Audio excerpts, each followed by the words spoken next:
Bueno, pues acabando ya el tema 3, este tema de subprogramas, como no nos dio tiempo el otro día a acabar la teoría y esta parte realmente es repasar un poco y ver algunos aspectos metodológicos y realmente casi lo podríais estudiar vosotros por vuestra cuenta leyendo las transparencias, pero bueno, os lo cuento rápidamente. Os recuerdo que la diferencia entre utilizar un subprograma tipo procedimiento o tipo función va a ser el procedimiento es cuando tengamos una serie de acciones y no se devuelva ningún valor. Por ejemplo, mostrar por pantalla, leer, cosas así. O cuando se devuelve más de un valor. Y la función la utilizaremos cuando queramos representar un cálculo, algún tipo de cálculo concreto que nos devuelva un único valor. En cuanto a la diferencia entre parámetros por valor o por referencia, os recuerdo que los parámetros por referencia normalmente los utilizaremos para como parámetro de salida de valores y en algunos casos también como entrada y salida, pues cuando introduzcamos un valor y que luego se modifique, es decir, van a ser valores que se van a modificar dentro del propio subprograma. Normalmente procedimientos, no los solemos utilizar en funciones, no es habitual y hay que evitarlo, de hecho.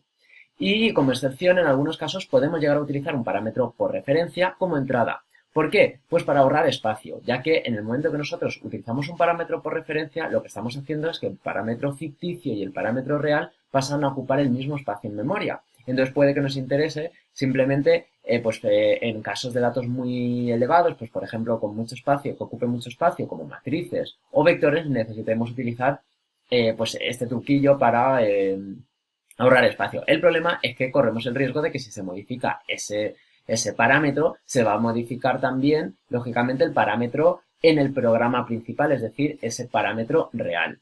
En cuanto a los parámetros por valor, son aquellos que los utilizaremos como entrada de valores simplemente para introducir en el subprograma, valores desde el programa principal, pero que no se modifican en dicho subprograma.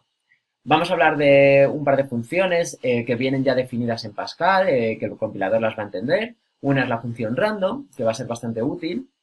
Nos va a devolver un valor aleatorio entre el valor que definamos, n, es por ejemplo 100, y 0, con lo cual si ponemos random 100 nos va a devolver un valor aleatorio cada vez que llamemos a esa función entre 0 y 100.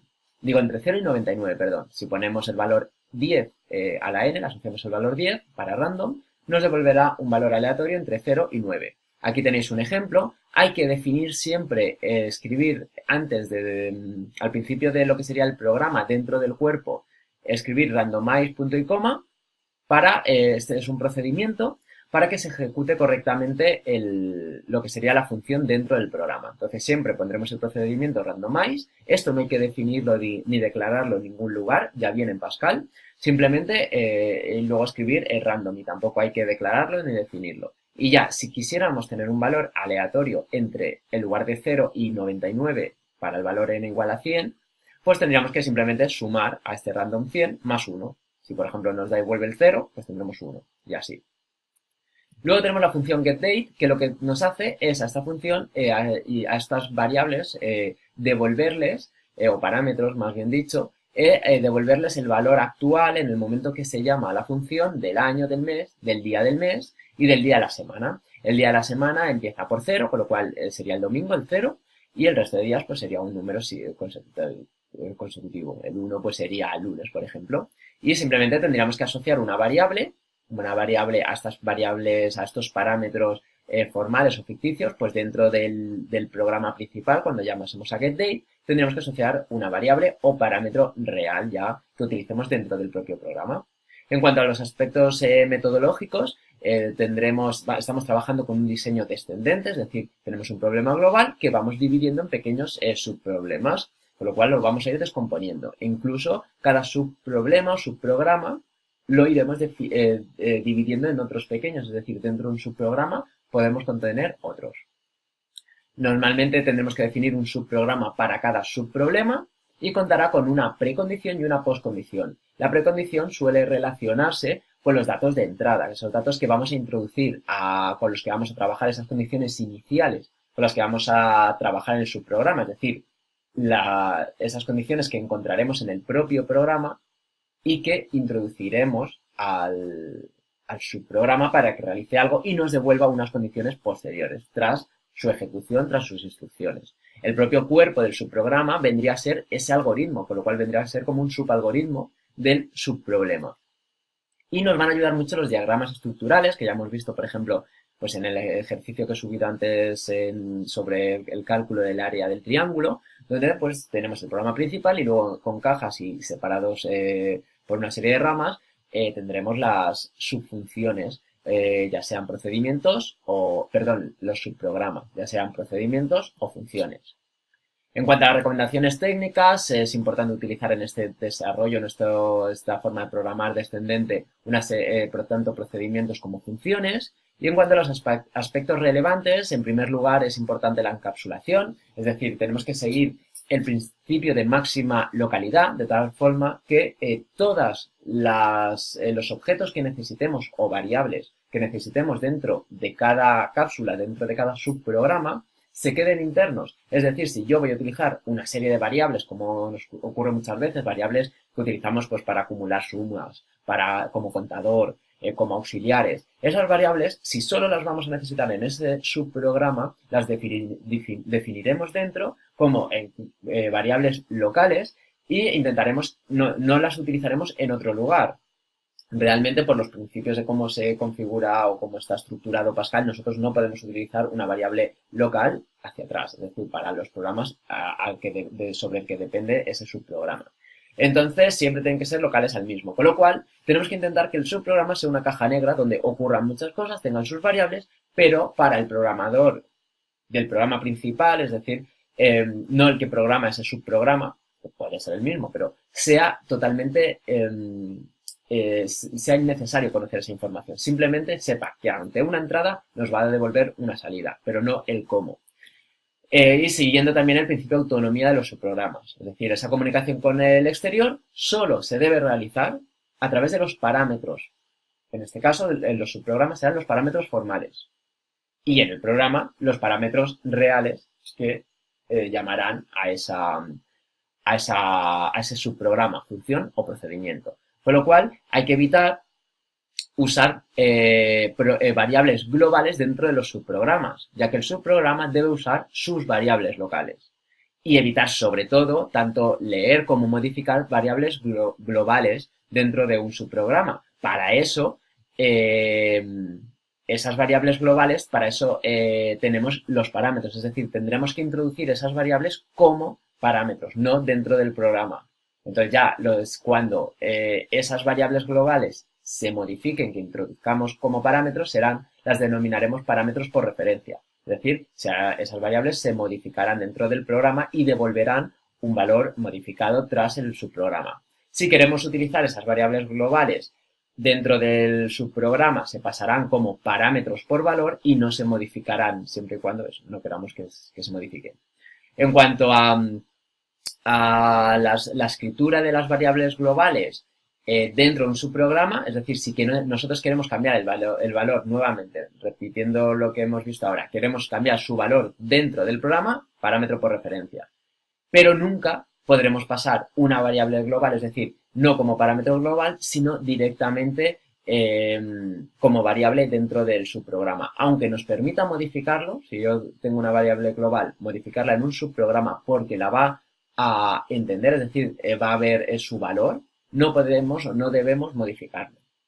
En cuanto a las recomendaciones, a la hora de trabajar con la subprogramación, lo primero que tendremos que hacer es analizar el problema global, ver qué datos tenemos de entrada, qué resultados queremos, qué objetivo queremos con este programa. Debemos de diseñar un algoritmo con el cual primero diseñar lo que será el programa principal, utilizando una serie de subprogramas. Y finalmente diseñar, vuelvo para atrás, los propios subprogramas. Tendremos que implementar ese programa, escribir tanto el programa, las cabeceras de todos los subprogramas y escribir cada uno de los subprogramas e irlos probando así repetidamente hasta que los tengamos todos definidos. Finalmente probaremos el programa completo. En cuanto a sugerencias, es importante que cuando nosotros vemos que intentamos realizar una tarea y el subprograma se extiende, pues en muchos casos quizás será necesario dividirlo en dos subprogramas, con lo cual no nos preocupemos con eso. Y porque si una tarea vemos que se efectúa si vemos que un ejemplo, Si tenemos, por ejemplo, vemos que nuestro subprograma lo estamos utilizando para calcular, por ejemplo, una superficie y el volumen de una esfera, pues ahí lo que nos estamos dando cuenta que eso se va a extender es que seguramente lo que vamos a necesitar es utilizar dos subprogramas, uno solo para la superficie y otro solo para el volumen. De esta manera, además, los podremos reutilizar para otro programa, porque si no, siempre van a ir juntos. Entonces, quizás si en otro programa solo necesito calcular el volumen, ¿para qué voy a introducir ese subprograma? Entonces, es importante identificar bien las tareas, si se extiende mucho dividirlas, y darnos cuenta que cada vez que algo se repite más de una vez en un programa, seguramente es que vamos a tener que convertirlo en subprograma. Entonces, detectar eso. Si veis que estamos haciendo lo mismo varias veces, convertirlo en subprograma. Tenemos que intentar que sean lo más generales posibles, es decir, que nos valgan para otros programas, de tal manera que no tengamos que estar cada vez diseñando nuevos subprogramas. Y tienen que ser pequeños, intentar que no sean de más de 20 líneas, porque además nos ayudarán a depurar. En cuanto ya a los parámetros más formales de los subprogramas, por un lado tenemos el análisis de la complejidad, es decir, complejidad por un lado en tiempo, es decir, ese tiempo que requerirá pues ese subprograma. Tendremos que ir viendo la complejidad de cada instrucción que lo compone y también la complejidad de todo el programa entero, sumando tanto la complejidad en tiempo del programa principal como la de cada uno de los procedimientos utilizados o subprogramas. La propia llamada a un subprograma también va a contar como una operación elemental, con lo cual habrá que añadir ese tiempo que se tarda en evaluar esos parámetros reales. Y eso puede suponer pues extenderse bastante. En cuanto a la complejidad en el espacio, es decir, ese espacio en memoria que ocupa dentro de un ordenador, es importante. Cada vez menos, porque tenemos menos problemas tanto de RAM como de lo que es almacenamiento en disco duro, pero hay que tenerlo en cuenta. Entonces, tanto la complejidad en espacio del propio subprograma como la del programa principal, ya que la del subprograma se suma al del principal. Para eso, por ejemplo, hay que tener en cuenta que los propios parámetros por referencia no cuentan como tal, ya que está siendo la misma variable, es decir, aunque tenemos por un lado el parámetro real que le pasamos al subprograma y luego tenemos el parámetro ficticio, en el momento que ese parámetro ficticio lo definimos con un var como parámetro por referencia, pasan a ocupar el mismo espacio en memoria, con lo cual ahorramos ese espacio. La llamada en sí también no aumenta la propia complejidad en tiempo, ¿vale? Perdón, en espacio. Y en cuanto a la corrección, pues tenemos por un lado la corrección sintáctica, pues esto nos ayuda a los diagramas sintácticos, similares al programa principal, o de la propia llamada. Hay que tener en cuenta las llamadas a funciones, que las llamadas a funciones las vamos a utilizar como expresiones, ya que nos devuelven un valor. Una llamada a función, pues la podremos integrar, por ejemplo, en un WriteLine. Es decir, al igual que nosotros podemos escribir WriteLine A más B, siendo A y B dos variables entero, y si A vale 5 y B vale 5, nos mostrará por pantalla un 10. Pues también podremos pasar un WriteLine, una función, por ejemplo, suma números, una función que nos hemos creado, suma números, la podremos incluir como expresión dentro de pues, una instrucción, por ejemplo, ya digo, WriteLine. Pero no podemos incluir un procedimiento, es decir, el procedimiento se utiliza como instrucciones, es decir, siempre va a generar una serie de instrucciones y de resultados, con lo cual no lo podemos, por ejemplo, asignar a una variable como si fuera una expresión. Ojo con los parámetros formales de los subprogramas y los reales del programa. Tienen que coincidir en número y tipo. Y también para poder aplicar el mecanismo de paso de parámetros por referencia, los parámetros formales y reales, en ese caso, cuando utilizamos el var, tienen que ser de tipos idénticos. Y en cuanto a la depuración, bueno, pues eso lo iremos viendo ya en el laboratorio, con lo cual no voy a entrar en detalles. Lo iremos viendo en Eclipse GAVAP y bueno, pues simplemente os invito a que acabéis esta presentación viendo algunos consejos en cuanto a lo que sería la depuración. Que sepáis que hay dos tipos de pruebas, prueba de caja blanca y de caja negra. Nosotros de momento trabajaremos con la caja negra y iremos viendo qué tipo de pruebas tenemos que ir realizando para comprobar o asegurarnos que ese subprograma funciona pues, adecuadamente.